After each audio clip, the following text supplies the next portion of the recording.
a series of interviews conducted and hosted by National Geographic Learning Vietnam. I'm joining you from our office in Hanoi, and I'm Nguyễn Chi. I'm the English language teaching specialist from National Geographic Learning Vietnam. So Eduvoice Vietnam is a platform that we created in the hope to bring educators across the world to share their perspectives and viewpoints about the educational landscape in Vietnam. And we do this by interviewing members of the educational community. And by doing so, we hope to create a community of practice where you are free to share your perspectives about education in Vietnam.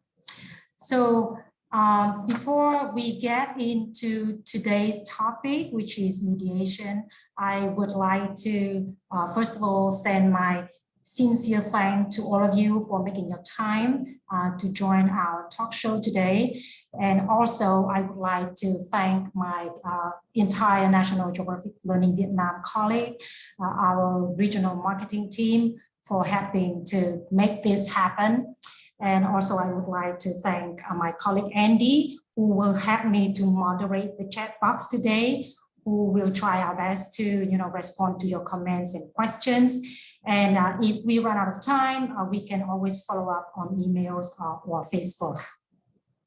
So today's theme is about mediation. And as you might have known, mediation is a new set of skills, new descriptors that was incorporated in the updated CEFR, the Common European Framework for References, in 2018. So why was it introduced in the CEFR? What is the importance or the significance of mediation? And how many types of mediation there are? And most importantly, as teachers, what should we do to teach mediation in the classroom? As decision makers, what should we do to help prepare our learners for future readiness? So these are some of the very basic questions that we would like to address in the talk show today. And without further ado, I would like to introduce you to our very special guest today. So our guest today is Chia Suan Chong. She's a writer, a communication skills trainer, and an author for National Geographic Learning. And she has achieved a lot of success in training teachers in communication skills. And I am very excited and honored today to welcome Chia to the show. So Chia, where are you? Could you please turn on your camera so that we can all see you? Hi everyone. Hello. Hi Eduvoice. Hi Chi. Xin chào mọi người. Okay, thank you. It's wonderful to hear you speak Vietnamese. I feel so close to you, much closer to you now. Oh. Okay, so I feel very grateful and very honored to have this opportunity to have a chat with you today about the topic of mediation. But before we get into something more academic or deeper on the topic, could you share with us something about yourself? I'm curious to know, what's your background and how you got to where you are today. So would you mind sharing with us? How much time do you have? I know you can talk hours on end, but we have only 1 hour today. I really can. We have only 1 hour today, so keep it short. So my background's I come from an acting background. I did communication skills, communication studies, and broadcast and electronic media back at university in Singapore. And then I left Singapore and moved to the UK because at that time I was an actor and I wanted to expand my ability to choose work that is outside of my country. So I moved to the UK and started to teach English. And realized that actually, that there was a lot of similarity between what I used to do as an actor and, standing in front of students and teaching. And so I got into teaching, really enjoyed it, really enjoyed the ability to really connect with students in the classroom. But interestingly, as my career progressed and I started to become a teacher trainer, a CELTA tutor, I did my master's in applied linguistics, my Delta, I started to realize that actually as a teacher in the classroom, you couldn't really be further away from an actor standing on stage. So it's just interesting to see how my opinion of what teaching has changed over the years, because I remember observing this really great teacher who hardly performed. He was a facilitator, a mediator, a great communicator. He was the bridge between students, shy students being able to communicate in English and practice speaking English. And he himself didn't do a lot of performing or talking. He was just facilitating it, being that mediator, that bridge. And that was kind of what made me realize that actually, since we're talking about the topic of mediation today, a good teacher is someone who is a good mediator, someone who creates a good atmosphere in the classroom and gives students that confidence to give their opinions and talk in front of others. Someone who is able to sort of oil the wheels of communication.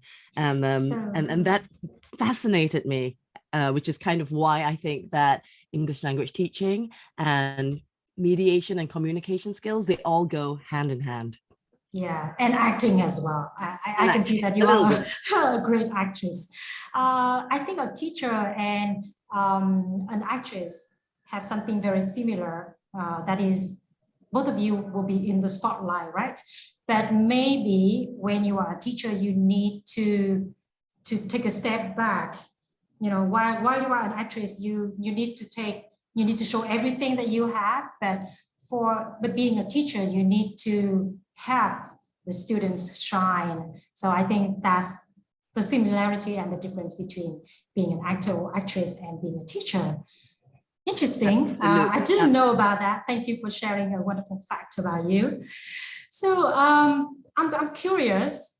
Could you please tell me, what mediation is? The first impression that I had when I first came across mediation is that, it sounds like meditation. So what is mediation? Could you give us some brief and simple to understand definition?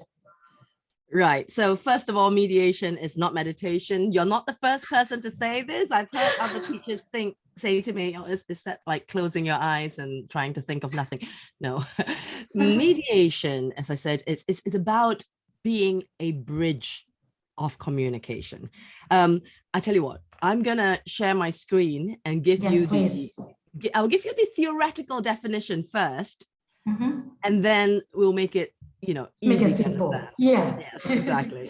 So this is from the Common European Framework of Reference for Languages, also known as the CEFR.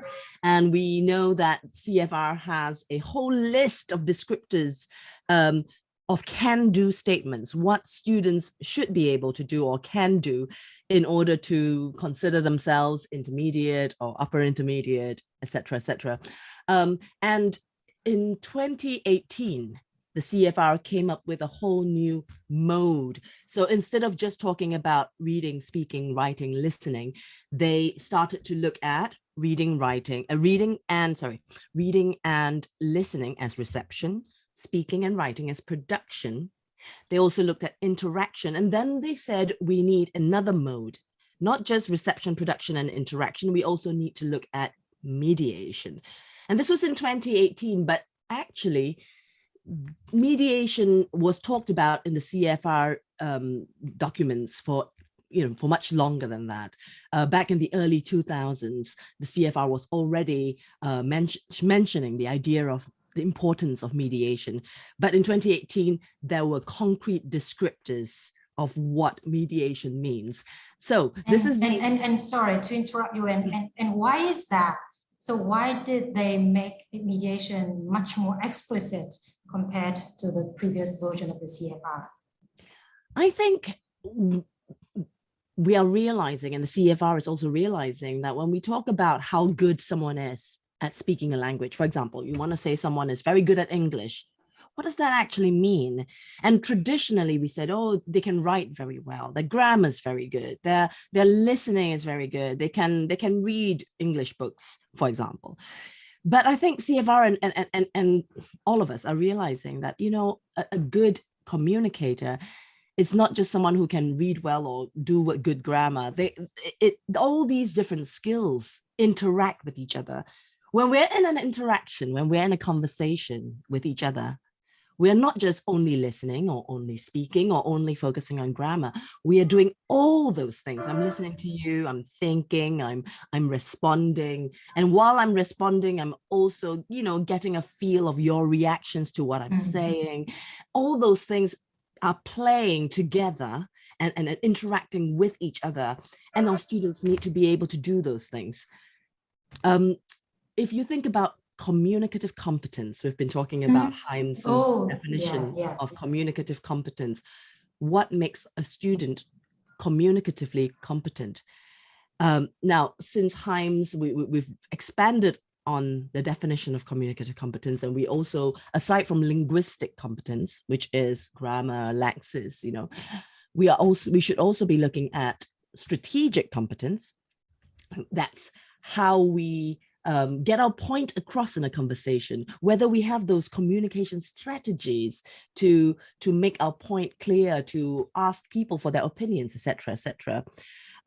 We also look at sociolinguistic competence. Are we able to say the appropriate thing at the right time? We might have the correct grammar and lexis, but it might not be appropriate to that moment or to that person we are speaking to. So having that understanding of the sociolinguistic and sociocultural background of the other speaker, of the conversation we're having, of the topic, is also really, really important. And I think when we talk about communicative competence, we naturally start to look at a lot of things that is described in the CEFR descriptors of mediation, you know, the ideas of communicating, being appropriate, talking to someone that's different from us. And as you can see here highlighted in yellow, the ability to facilitate understanding, which is kind of what we said earlier, what teachers do. When students can't understand something, we say it again in a simpler way. We paraphrase, we use synonyms, we explain with examples. We do that naturally as teachers. Now, the key here is getting students to learn to do that too. How can we help students have those skills as well? Yeah, I think you make a very interesting point, and I would like to all of our audience to think about our own local context. I mean, the Vietnamese context of English language teaching. So the Ministry of Education and Training, we issued the curriculum, the English subject curriculum, also in 2018. And the overall goal of the curriculum is to have learners develop communicative competence. And after your analysis, I now can understand where mediation fits in to our own local context.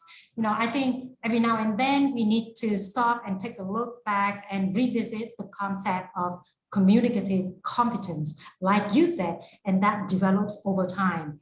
And I can see now where mediation comes in. So a very interesting point. Thank you for that. I did a very, not a very thorough search on the updated CFR, and I know that there are several types of mediation. So could you please help us understand more about those types of mediation? What's the first type? And could you please give us some examples to help us understand better?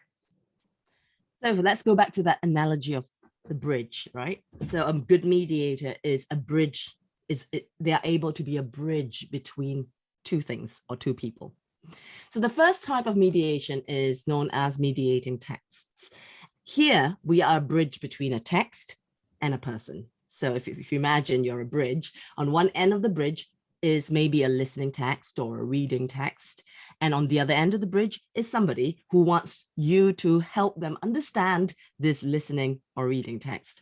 Now, it sounds very complicated, but it could be as simple as you read a newspaper article and you can't wait to tell your friend about it. So you turn to your friend and you're like, I read this article today and it's about this new movie that's out. And yada, yada, yada. So summarizing that text. Yes, exactly. So the skills of summarizing, of paraphrasing. Of course, mediation is not taking that newspaper article and reading it to your friend word for word, because you're not really being a bridge, you're just giving them the text.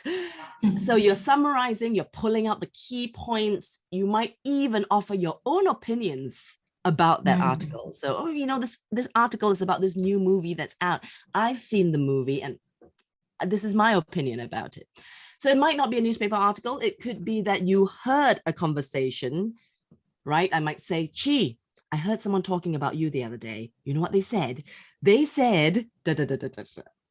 That's mediation, because I am the bridge between what I heard people say and you, and I'm translating or conveying that information to you. Mediating a text also includes translation. So if you ever have a situation where your boss at work says, I received this email in English, my English is not very good. Chi, your English is superb. Can you read this email and tell me what's about? Or I might say to you, Chi, I bought this noodles the other day. They look Vietnamese, but I can't understand the instructions. Could you read those instructions for me and just tell me in just a gist of what it's saying? Use Google Translate. Use Google Translate. Google Translator is, as we all know, not a very good mediator. But you know what?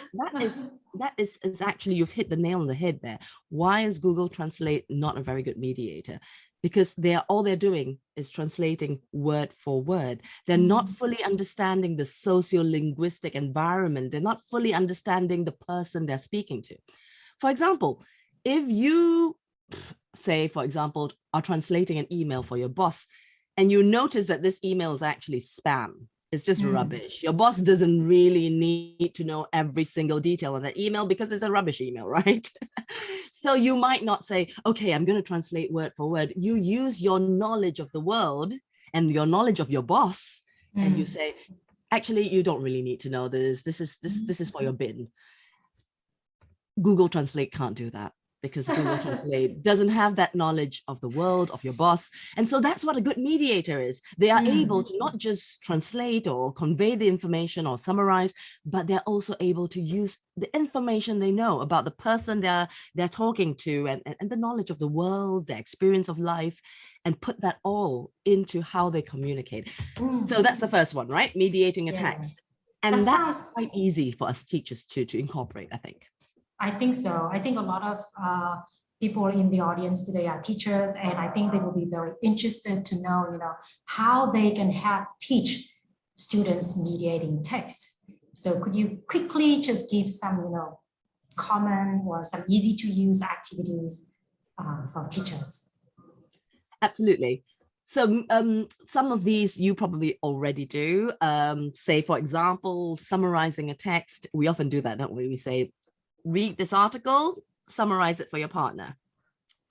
But if your partner's reading the same article, then, there is no motivation for me to summarize it for my partner, because why am I mediating something that my partner's already read? So to make it more authentic, more like the real world where you mediate it for someone who hasn't read the article, you might say, okay, student A, you read the first paragraph, student B, you read the second paragraph. Or student A, you read this article, and student B, you watch a video or a TED talk about the same topic. You both summarize different texts, and then you come together and you put your knowledge together and exchange information. We call this jigsaw reading or jigsaw listening. And I'm sure many of you teachers already do something like that. And that is a great activity to help students feel motivated as they mediate a text for their partner in class. So I think that mediating text is not something too foreign to us. So why don't we move on to the second type of mediation? What is it? And could you tell us more about that? Right. So the second type of mediation is called mediating concepts. Now, earlier, if you saw my slide, the general idea of mediation, or the general definition of mediation, includes the idea of languaging. What is languaging? It sounds very fancy. What it really is the ability to put your thoughts into words. After all, without language, are we able to think in such a complicated way as philosophically as we now do. People argue that language enables us to think. So languaging is part of that. It's the ability to put those thoughts into words. And of course, if you're dealing with a foreign language, like say your students are speaking English, that ability to put those opinions, those thoughts, those suggestions into English and speak them, right? So it's kind of what we do in the classroom. That's what teaching language is about. So mediating concepts, let me give you a more formal definition. Can you see my slides? Yes, I can. Right. So here's the equals organization of their definition of mediating concepts. I'm going to read it to you. Mediating concepts involve two complementary aspects. On one hand, constructing and elaborating meaning, and on the other hand, facilitating and stimulating conditions that are conducive to conceptual exchange and development. Oh, sounds very, very theoretical. So let's put that in simple words. Yeah. On one hand, we're talking about being able to voice those opinions and create meaning in English. So students being able to give their opinions and talk in English. On the other hand, it's not just about you giving your own opinions. On the other hand, we are also helping other people give their opinions. This is, again, what teachers do, isn't it? We say, Chi, what do you think about this? Oh, Andy, you haven't spoken for a while. Do you have an opinion on this subject? Oh, Isla, I know you told me a story previously that's related to this topic. Can you share that with the class? We do that all the time as teachers. We facilitate, we encourage students to speak, we elicit language. Now, can we help students do the same? Can we, when we put students in groups to do group work, are they able to not only focus on their own opinions, but also, for example, notice that someone in the group has been very quiet for a while and get them involved in the conversation? Can they, for example, notice that someone in the group is having trouble expressing what they need to express in English and help them along with that, give them the right vocabulary to help them express themselves? All these things are included in the idea of mediating concepts. So do you think, for example, do you think CLEAR or CBI, content-based instruction teachers are actually doing mediating concepts? You see, I think teachers, a lot of teachers are very good at mediating concepts themselves. But I'm not sure how many teachers actively practice or get students to practice this in the classroom. We might do the first one, which is getting students to give opinions, getting students to construct meaning, negotiate meaning. But I'm not sure how much practice we give students of facilitating and getting students to stimulate a good environment, a good group environment when they are working in groups. I mean, I think the first thing we do, obviously, is put students in groups and let them speak to each other in groups, and that alone would give them practice of these skills.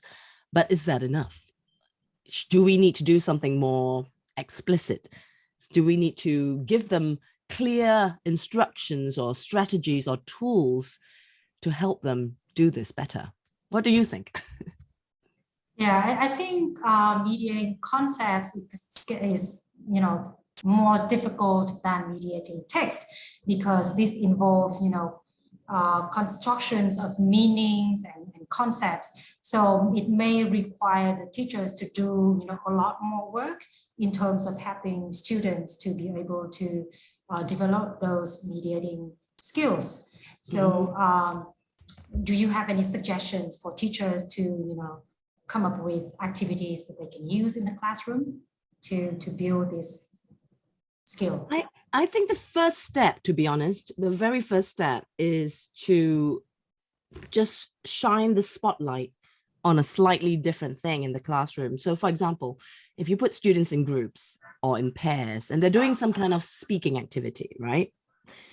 And you're walking around the class, monitoring with your notebook, hopefully you're doing that, and listening to the students speaking and, taking notes so that you can give them feedback.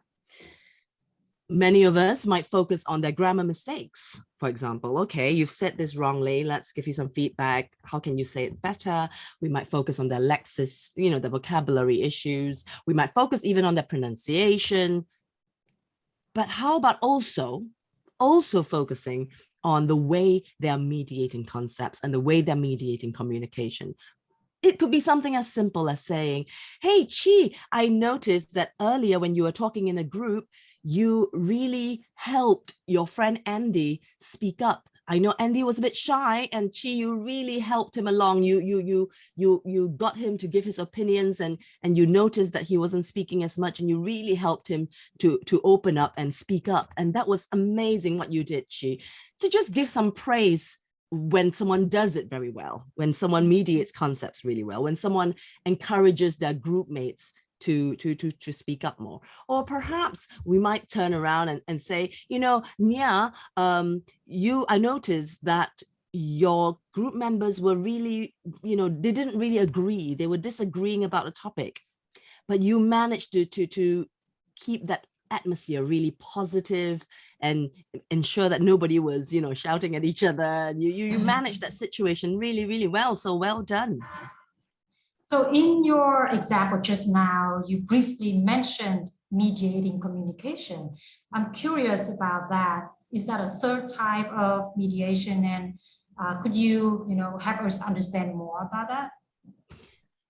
Absolutely. So the third kind of overlaps with the second, which is mediating communication. So earlier we spoke about mediating concepts. Let's talk about mediating communication. So mediating communication is the ability to create a successful, effective atmosphere for people to talk to each other. Again, remembering that if you're a good mediator, you're a bridge. So you're also a bridge between two people. If two people don't agree, you need to be able to help them talk it out. You need to be able to bridge between the differences. We might be different in many ways. We might be different in our communication style. We might be different culturally. We might have different opinions. And a good mediator is not afraid of those differences. They're able to, use those differences and make it work for that conversation. And, like Andy says in the chat box, a lot of these things, we kind of do, good communicators kind of do it naturally, but we cannot rely on students, naturally being good communicators, right? I mean, lots of people are not good communicators. So we really need to, I feel, help students, give them more strategies and tips to practice those skills. I'm just sharing with you the equals definition of mediating communication here. So see if you can spot the difference between mediating concepts, which we saw earlier, and mediating communication. The key words here are facilitate understanding.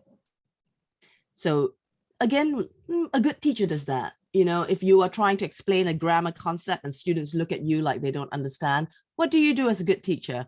You help them understand. You put it in different words. You give them examples. You show them some pictures in order to help them to understand. And that's what this is about, facilitating understanding and shaping successful communication between users or learners who have individual sociocultural, sociolinguistic, or intellectual differences in standpoint.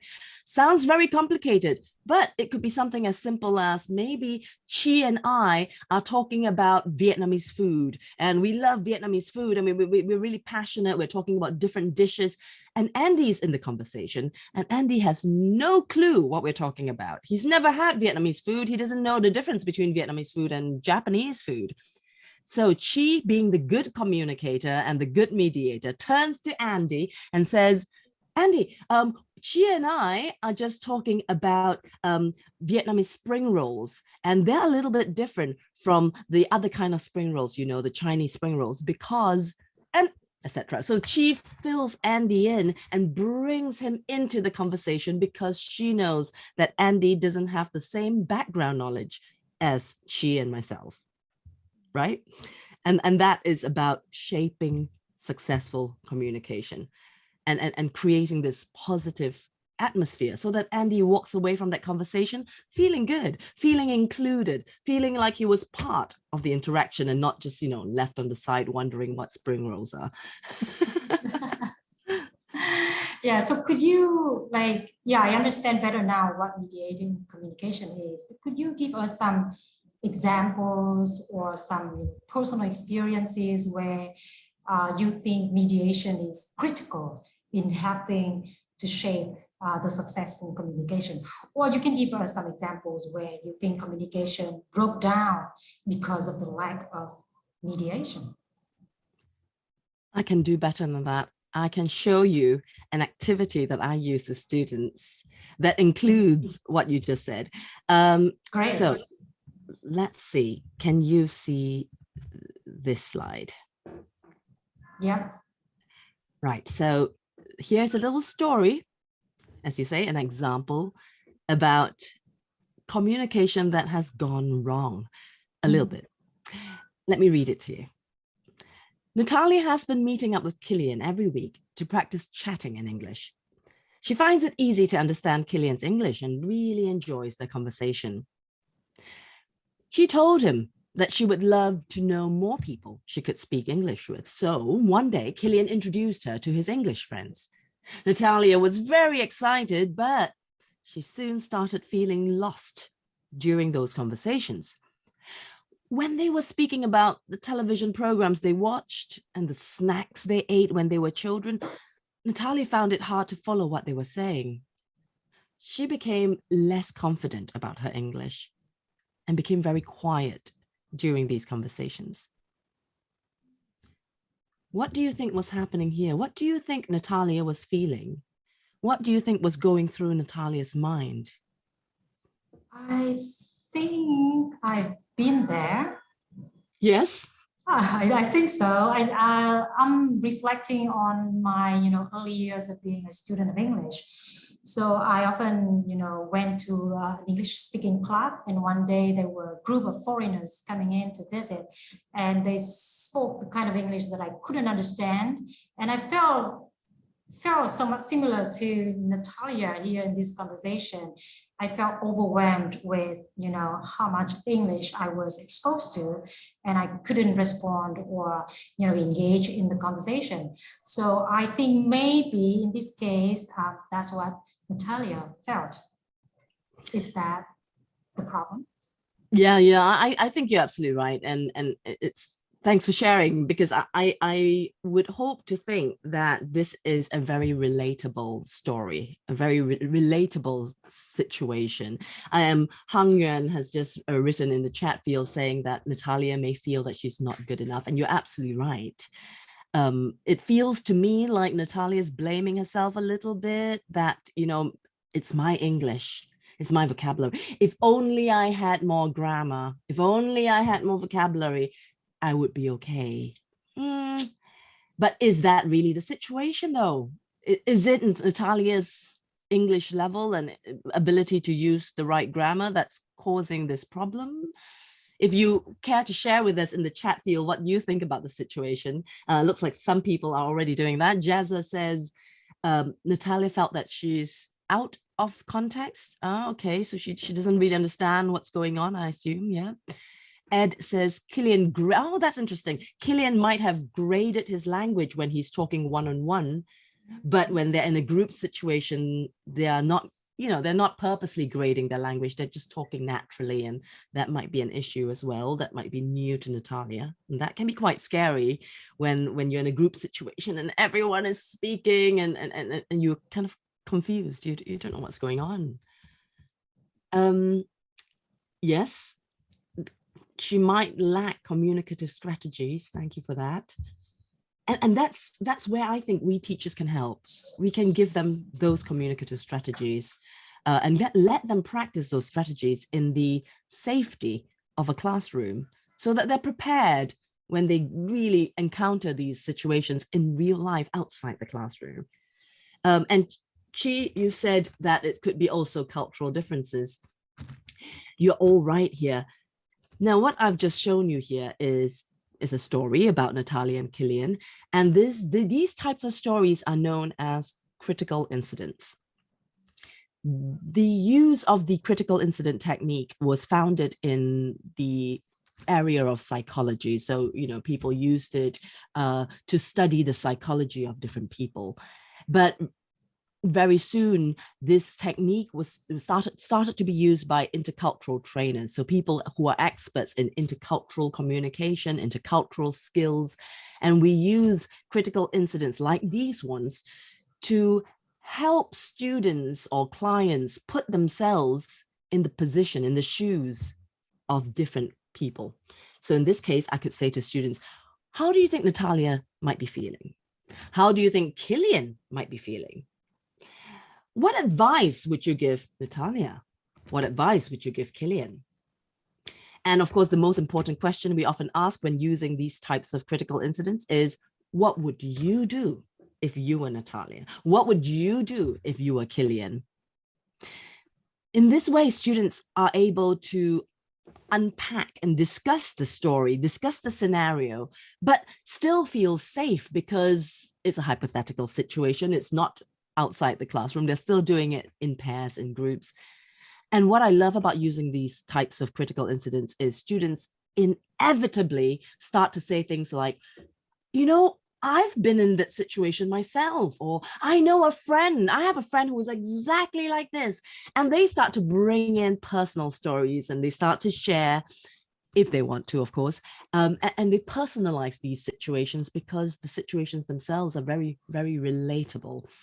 And so I often strongly encourage teachers to use critical incidents like these ones in their classrooms, put students in pairs, in groups, and just say, what would you do? What would you do if you were Natalia? What advice would you give them? Yeah, and I think the key thing here is to select the kind of input or create a context or giving stories that students feel relatable to them. And meaningful to them, and then they can start sharing more and practice being mediators. Absolutely, absolutely. And I think what you're saying here is echoed by a few people in the chat field as well. Sorry if I'm pronouncing your name wrong, but Hugh, is that correct?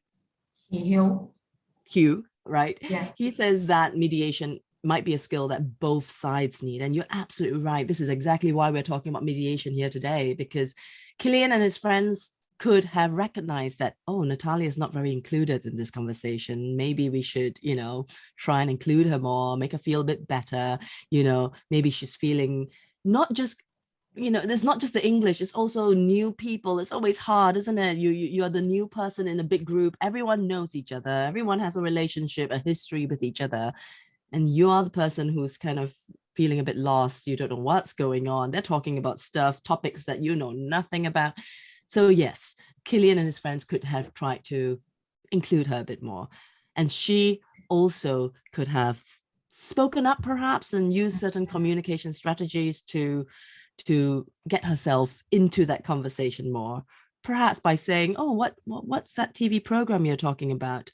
What was the program about? Maybe we have something similar in my country, that sort of thing. So having that confidence to do that, it can be tricky, can't it?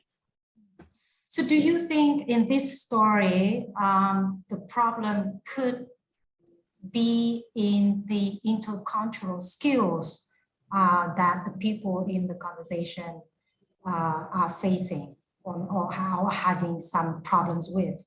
Could that be, do you think?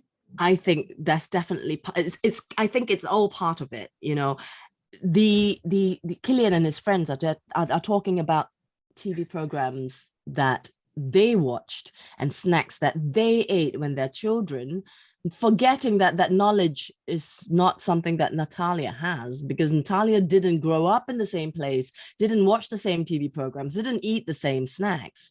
And when we talk about intercultural skills, we often forget about little things like these, like mediation skills. So the ability to understand and to spot situations like these ones where one person's feeling left out or one person's different from everybody else, and having that adaptability, those accommodation skills to bring that person in to their conversation. And that is part of being interculturally competent as well.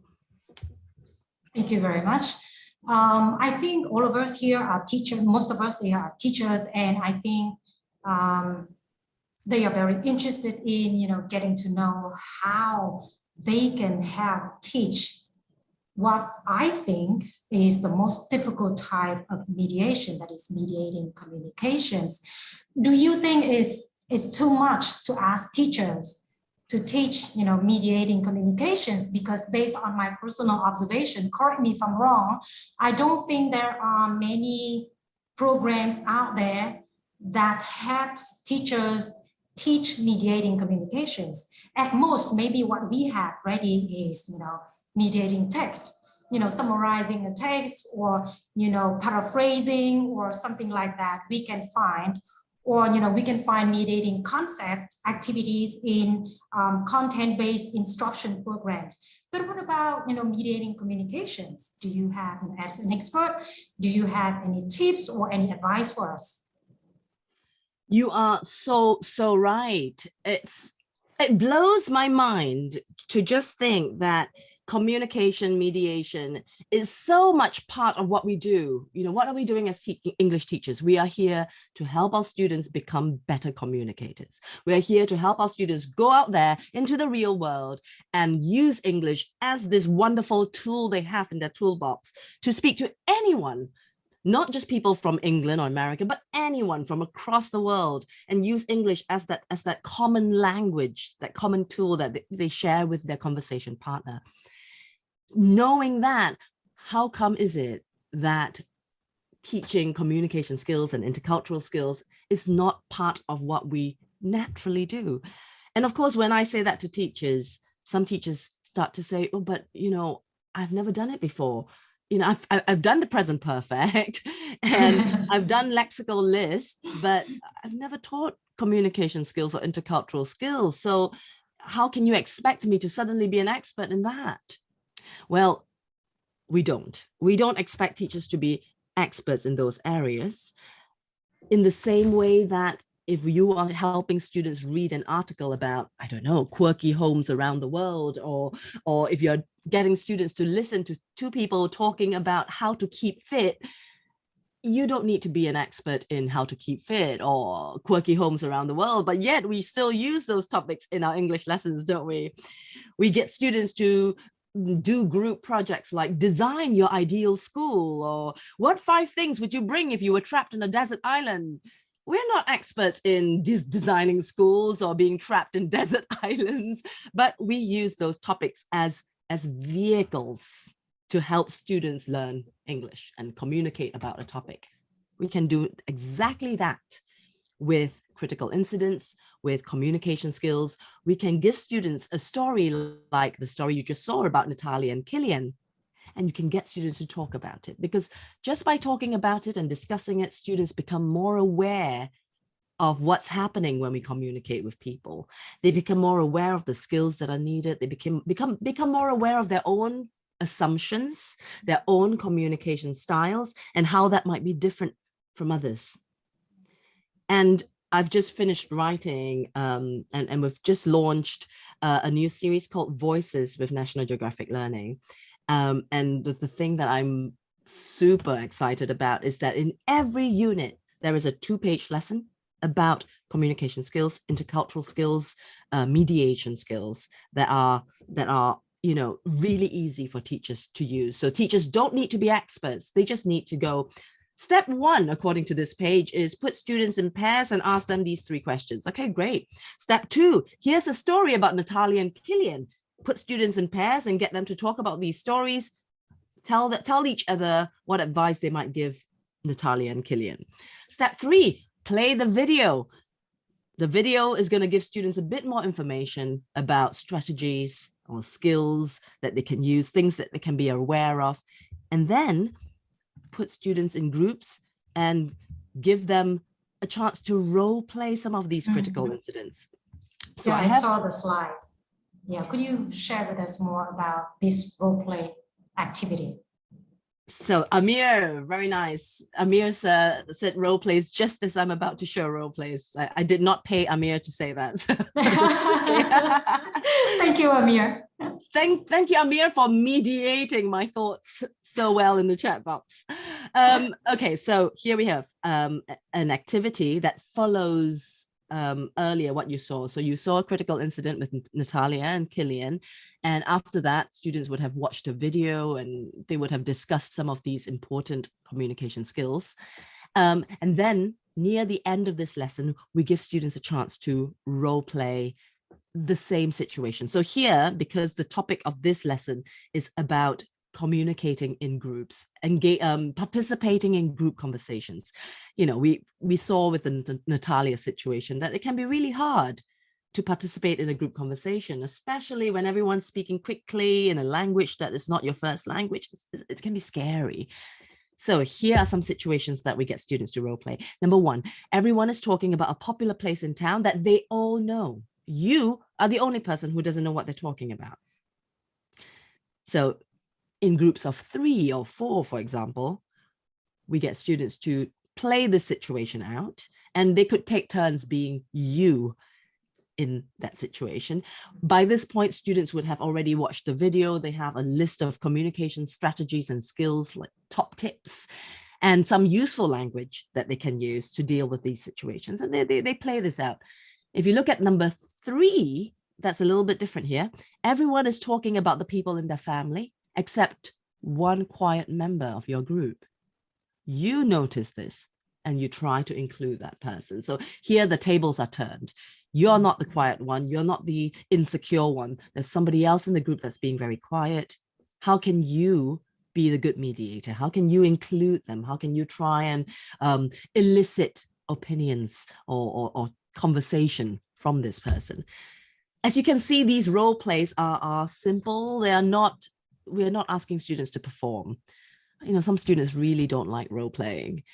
So to reassure students, this is not about staging a performance. Nobody needs to do this role play in front of the class. It's a group activity. You do it in your groups of 3 or 4, and you are not expected to do it in front of more people. The idea is to just play out a situation that is very likely to happen outside the classroom, so that you get a rehearsal run. You get practice of doing this before you encounter it in the real world. Yeah, so bring mediation to life, you know, from the classroom to life, by having students practice what we have in the program. Yeah. Absolutely. And this is just one lesson. This lesson is about you know, helping students to participate in group conversations, which can be quite intimidating or overwhelming. But there are other types of communication skills and mediation skills that we practice here. And, you know, we look at things like intercultural skills. For example, we might look at different ways that we look at time, for example. I don't know if you've ever had this situation, perhaps, where, you know, you are really organized and you are the kind of person who, you know, eats pizza on a Friday and visits your parents on a Thursday, and you have a very strict routine. And then you meet someone who is the opposite of you, right? They are like super chilled, go with the flow. They arrive, they tell you they're arriving at 4 o'clock and they arrive at 4:30 and they're like, chill, man, it's okay. Why are you so stressed all the time? Have you ever had a situation like that?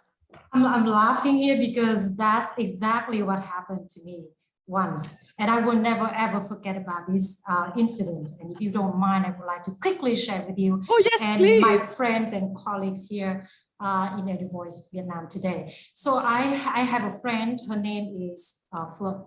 She's actually one of my best friends. So one day we decided to go to an event organized by Melting Pot Hanoi. So this organizer held an event, a dumpling festival event in a big garden in the outskirts of Hanoi. So we decided to go there, and we planned to meet at 6 p.m. on a Friday, you know. And then I dressed up very beautifully, got excited, and then 15 minutes before our appointment time, I texted her and said, I'm in the taxi, see you there. No response. Okay, I say, maybe she's busy, she'll respond shortly.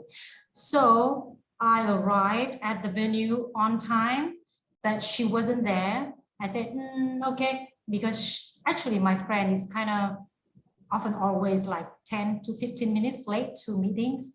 So I'm kind of used to that. And then I sat down, ordered a couple of dumplings and try to eat as little as possible because I want her companion, I want her company to enjoy the foods with me. And then half an hour passed by. I texted her, no response. I even called her a couple of times, no response at all. And then at that point, it kind of, I think it was the final straw. Like I couldn't stand anymore. I even couldn't enjoy the food, or I couldn't even enjoy the music. So I decided to stand up and go home. So I grabbed the taxi and go home. And then, you know what? An hour later, she called me back. But I was so furious. And I knew that we would run into a big quarrel if I picked up her call. So I decided to not pick up the call because I was still so angry. And then my evening was ruined. So that's the sad story that I would like to share with you. Maybe, as an education, as a communication expert, what do you think about it? Do you think the breakdown of communication was because of the concept of time, or because of, me not being able to understand my friend's perspectives, or,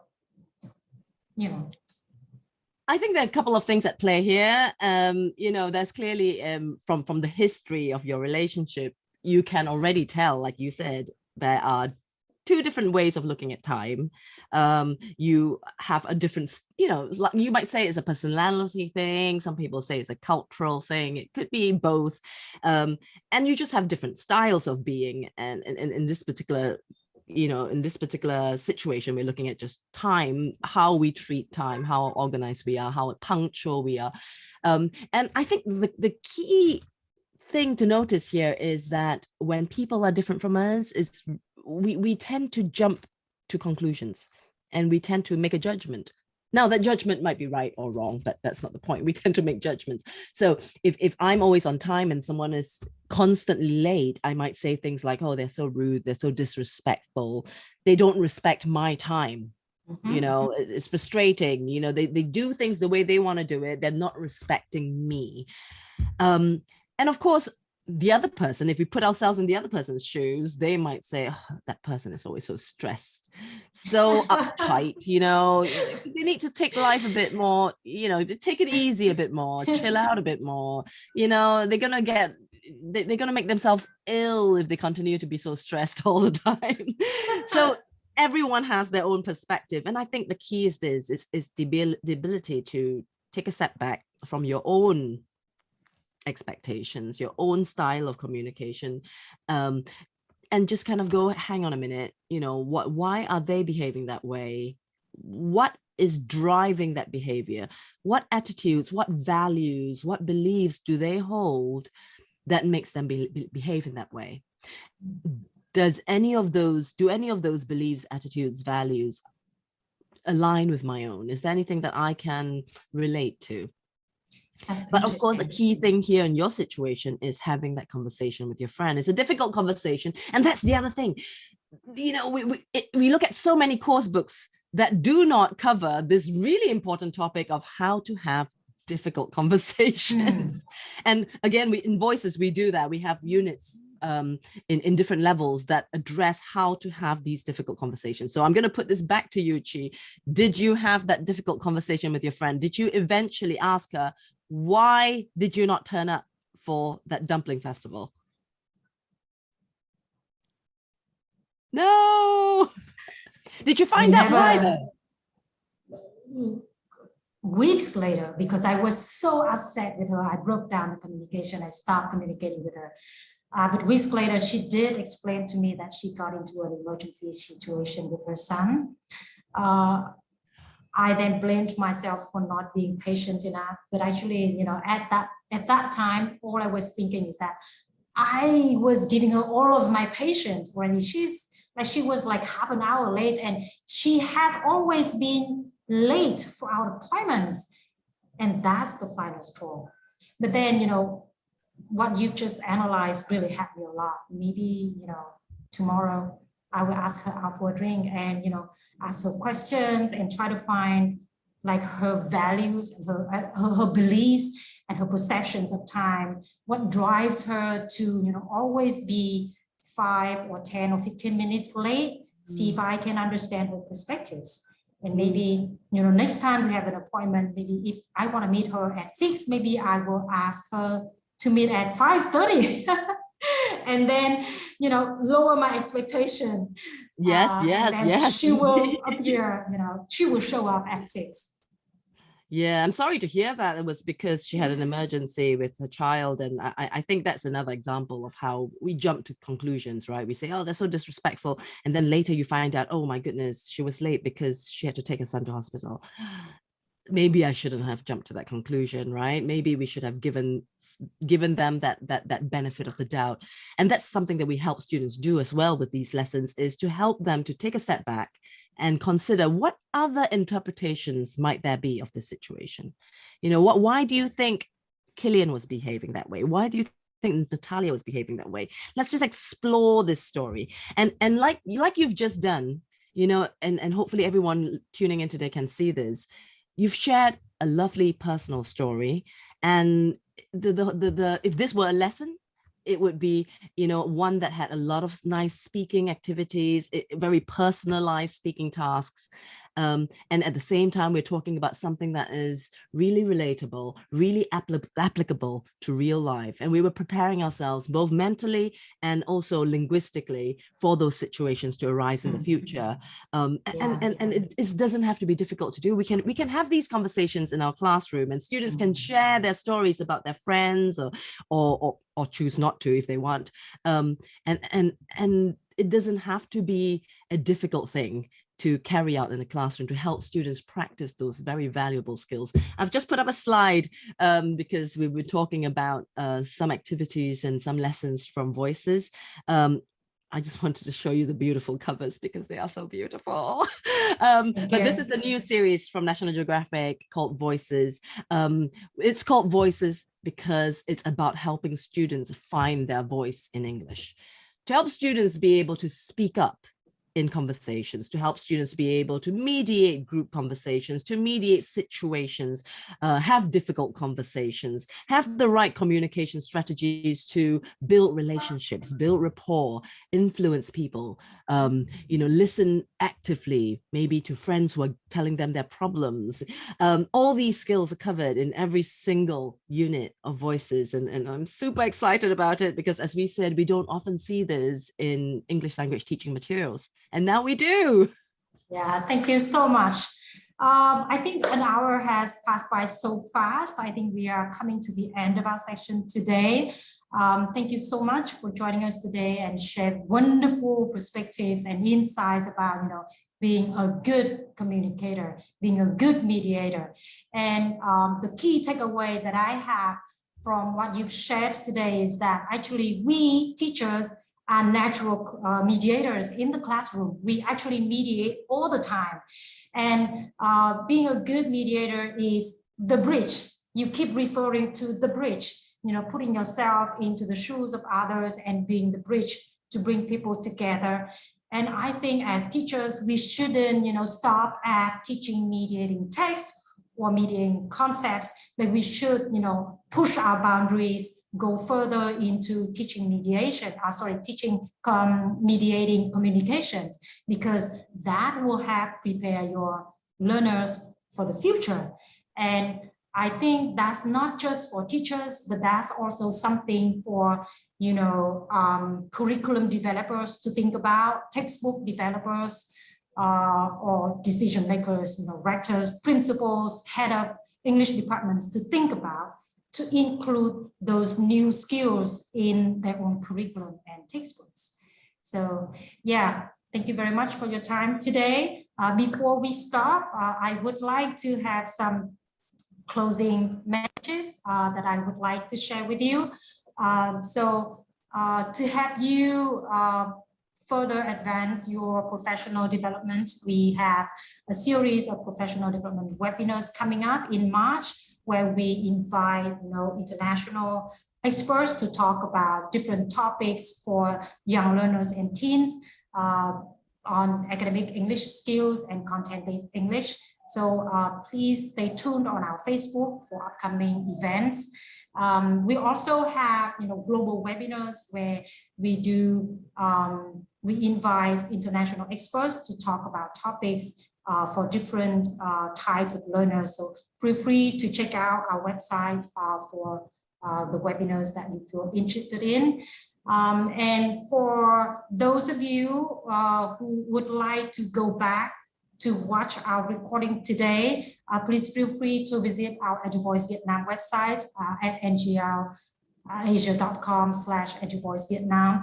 In the next few days, we'll upload the recording, and feel free to share it with your friends or watch the recording again, and we'll be very excited to hear further thoughts or sharings from you. And to help us improve our upcoming Eduvoice episodes, please spend a few minutes to fill out our short survey, let us know your feedback, and give suggestions for our future sessions. So with that said, I would like to end our interview today. I would like to send my thanks to my colleagues, to my beloved author, Chia. Thank you so much for making your time Thank you to for join having this me. session today. And thank you all of you, teachers, educators, decision makers, for making your time to join our chat today. Lovely to see you all. I think some of my friends are here today as well. So see you on Facebook and on emails if you want to stay in touch with us. Thank you so much. I think that's it for today. Stay safe from COVID. Don't get infected. If you have unfortunately got infected like me, don't get reinfected. Happy teaching. Bye-bye.